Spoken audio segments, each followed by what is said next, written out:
Wednesday is International Holocaust Remembrance Day, a way to honor the 6 million Jewish victims and the millions of other victims as well. Here this morning is Steve Geiger with the Mensch International Foundation. Welcome, Steve. It's good to see you again.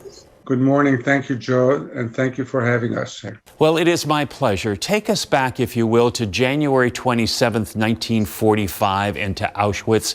What happened? The Russian Red Army, thankfully, make no difference who it was, liberated Auschwitz, which was the worst of the death camps, although there were several other death camps. One of them, Mauthausen, where my father was in at that time, which was not liberated until the following year, May the 5th. So this was the first one to be liberated. By this time, over 1.5 million people were murdered at Auschwitz. And so on this day, this is also really about education, so that people do not forget. Well, you know, there's an old saying, adage, I didn't make it up, that those who forget history or the lessons of history will live to repeat them. And so is it harder as time goes by to keep the remembrance alive so that people do not forget? It's only difficult is that little by little, the survivors, which is the first person accounting of what happened to them, are disappearing. They're dying. And now it's up to second generation like myself, whose parents were involved. The third generation, I have a son who's 32 years old. He's very smart. He knows all about it. But he does not, it's not part of his brain on a day-to-day basis.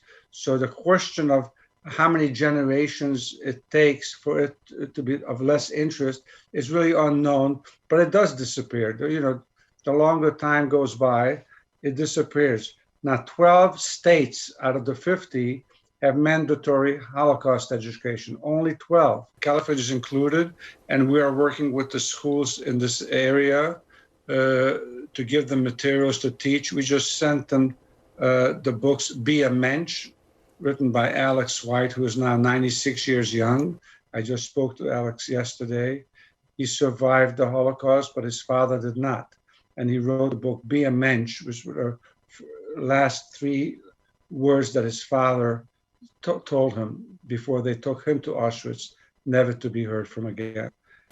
And on this book, we suggest that the students read it. These are 8th graders, 9th graders, 10th graders, and write essays about it. And we will honor those essays that we choose to be the best ones. And there were 2 that were singled out as possible winners, I understand.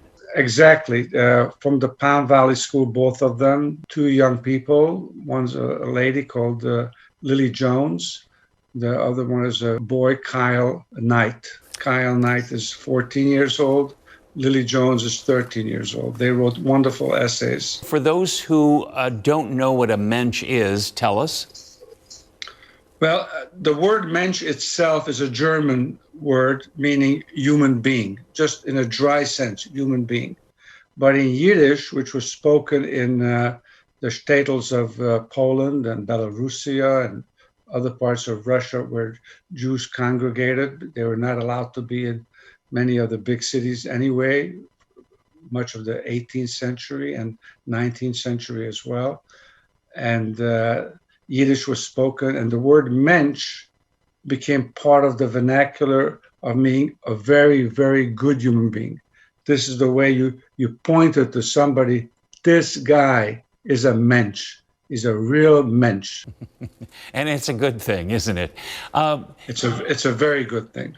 You have an event that's happening on the 27th. People can participate, this time though by Zoom.